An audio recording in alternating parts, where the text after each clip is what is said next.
अब तो ठीक ही है। अब तो एनडीए का जब चुनाव होता है, जब जानते नहीं ना है आजकल ये कैसा चुनाव है। ये आम जनता का कोई वोट थोड़ी है, ये लिमिटेड लोगों का वोट है। और आप जान ही रहे हैं कि कैसे कितना कोई मेहनत करता है। कुछ जगह पर तो हम लोगों को आश्चर्य हुआ है, जहाँ पर कि उम्मीदवार जो था वो कह रहा था कि नहीं एकदम पक्का जीत रहे, लेकिन कोई रिजल्ट दूसरा होता है। तो पता नहीं क्या होता है। तभी सोच लीजिए, इसका तो एक रूप ही दूसरा है। इसका तो कोई वैसा चीज नहीं है। इसमें क्या है, पिछली बार भी क्या था, पिछली बार भी जो चुनाव हुआ था तो उसका तो याद करिए ना भाई। पिछली बार में उस समय तो हम लोगों का माने अलायंस था, आरजेडी वगैरह सब हम लोग थे। तो उसमें क्या था, तब बीजेपी को काफ़ी सीट मिली थी। तो इस बार में कौन कितना जीतेगा इसके बारे में कुछ नहीं। तो इसलिए कुल मिला करके जो भी नतीजा है, अब जो भी इसके मतदाता हैं, अब उन्होंने जो भी मतदान किया है, तो जिनको भी जिताया है इसकी जिम्मेवारी उनकी है। तो जो भी जीते हैं सबको मेरी बधाई है। सर 10 तारीख को सर हम जाएंगे, तो जाएंगे, चूंकि एनडीए का ना मामला, तो उसमें जाएंगे। विपक्ष भी सर काफी कह रहे हैं कि हम आश्वस्त हैं इस सीट को लेकर। जो क्या उसका करना है, हम लोग तो जाएंगे। हमको ऐसा लगता नहीं एनडीए जरूर जीतेगा, ऐसा हमको लगता है। ठीक है सर।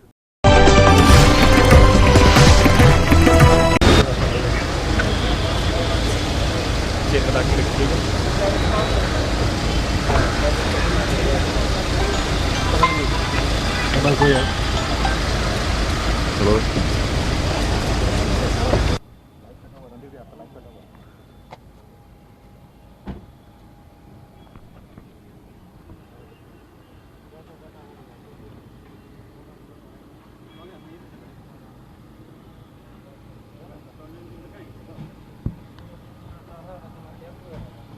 सम्राट अशोक में सर मुख्यमंत्री जी।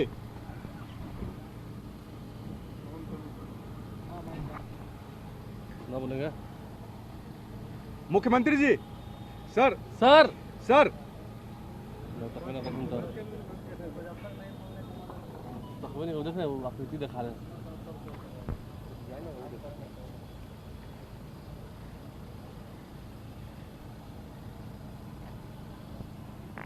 देखिए, मुख्यमंत्री नीतीश कुमार का जो एक कार्यक्रम है सम्राट अशोक के जयंती समारोह पर, ये जो कार्यक्रम है मुख्यमंत्री जी सम्राट अशोक में सर मुख्यमंत्री जी आ रहे हैं। मुख्यमंत्री नीतीश कुमार खुद आ रहे हैं, उनसी से सुनेंगे।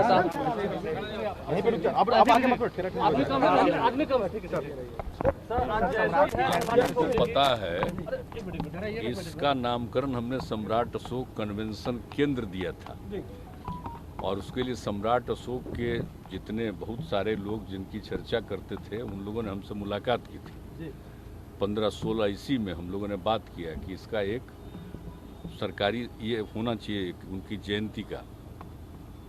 तो उसी में हम लोगों ने कहा कि कब उनका था, क्योंकि इसका कोई ऑफिशियल कोई चीज़ नहीं था, लेकिन फिर भी हुआ कि उनका अष्टमी से बहुत मतलब था। तो वही तो सम्राट अशोक का अष्टमी के दिन ये तय किया गया। और उसमें जानते हैं बड़े एक्सपर्ट लोग, जरा पुराना सब कागज़ निकाल के देख लीजिएगा, तो बहुत लोग कहे कि उनका तो कोई है ही नहीं नाम, कैसे इसका नाम दिए हैं कि उसी दिन उनका जन्म हुआ, उनका जयंती का तो कुछ पता नहीं। तो उसी का जवाब हमने दिया था कि अष्टमी के कारण ही ये सब जगह से राय लिया है, तो लोगों ने माना है।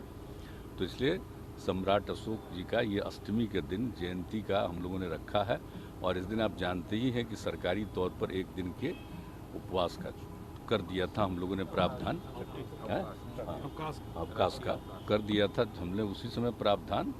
और उसके बाद यहाँ पर भी एक, चूंकि उनका तो कोई तस्वीर पहले से नहीं ना है, तो एक उसी तरह से बना करके, तो देखिएगा दोनों रूप में, दोनों का स्वरूप बना करके काफ़ी एक्सपर्ट लोगों को बुला करके वही यहाँ पर तस्वीर।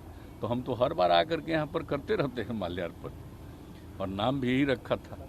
तो अभी हमने सोचा कि भाई नहीं, इनका सम्राट अशोक कन्वेंशन केंद्र में यहाँ लगा दिए हैं। तो आज के दिन जब इसका हम लोगों ने बनाए हुए हैं, आज एक विशेष समारोह बनाए हुए हैं, तो यहाँ पर चूँकि हम लोगों ने एक मूर्ति, एक सांकेतिक रूप से हम लोगों ने स्थापित किया है, तो इसी को एक राजकीय समारोह इसको भी बनाना है, इसका भी माल्यार्पण करने के लिए। तो हम तो आते हैं बराबर आकर के करते हैं, तो ये आप लोग नहीं देखे होंगे या कोई देखे भी होंगे, हम जब भी आते हैं तो करते हैं माल्यार्पण। तो आज तो हाँ, आज के दिन तो करना चाहिए, यही मेरे मन में बात आई, तो इसलिए हम तो आज भी आकर के कर रहे हैं। वैसे तो जब हम यहाँ आते हैं तब करते हैं, तो वो करते हुए एक इसका भी एक सब दिन के लिए एक राजकीय समारोह के रूप में इसको भी शामिल कर दिया जाए। हमारे साथ मुख्यमंत्री एमएलसी चुनाव में जो नतीजे आए, एनडीए को भी बढ़त मिली है अच्छी खासी, क्या कहेंगे? क्या एमएलसी चुनाव के जो नतीजे आए, एनडीए को भी बढ़त मिली है उसमें अच्छी खासी, इस पर क्या कहेंगे? अब तो ठीक ही है। अब तो एनडीए का जब चुनाव होता है, जब जानते नहीं ना है आजकल ये कैसा चुनाव है। ये आम जनता का कोई वोट थोड़ी है, ये लिमिटेड लोगों का वोट है। और आप जान ही रहे हैं कि कैसे कितना कोई मेहनत करता है। कुछ जगह पर तो हम लोगों को आश्चर्य हुआ है, जहाँ पर कि उम्मीदवार जो था वो कह रहा था कि नहीं एकदम पक्का जीत रहे, लेकिन कोई रिजल्ट दूसरा होता है। तो पता नहीं क्या होता है, तभी सोच लीजिए इसका तो एक रूप ही दूसरा है। इसका तो कोई वैसा चीज़ नहीं है। इसमें क्या है, पिछली बार भी क्या था, पिछली बार भी जो चुनाव हुआ था तो उसका तो याद करिए ना भाई। पिछली बार में उस समय तो हम लोगों का माने अलायंस था, आरजेडी वगैरह सब हम लोग थे, तो उसमें क्या था, तब बीजेपी को काफ़ी सीट मिली थी। तो इस बार में कौन कितना जीतेगा इसके बारे में कुछ नहीं। तो इसलिए कुल मिलाकर के जो भी नतीजा है, अब जो भी इसके मतदाता हैं, अब उन्होंने जो भी मतदान किया है, तो जिनको भी जिताया है इसकी जिम्मेवारी उनकी है। तो जो भी जीते हैं सबको मेरी बधाई है। सर 10 तारीख को सर हम जाएंगे, तो जाएंगे, चूंकि एनडीए का ना मामला, तो उसको जाएंगे। विपक्ष भी सर काफी कह रहे हैं कि हम आश्वस्त हैं सीट को लेकर। जो क्या उसका कहना, हम लोग तो जाएंगे। हमको ऐसा लगता नहीं एनडीए जरूर जीतेगा, ऐसा हमको लगता है। ठीक है सर।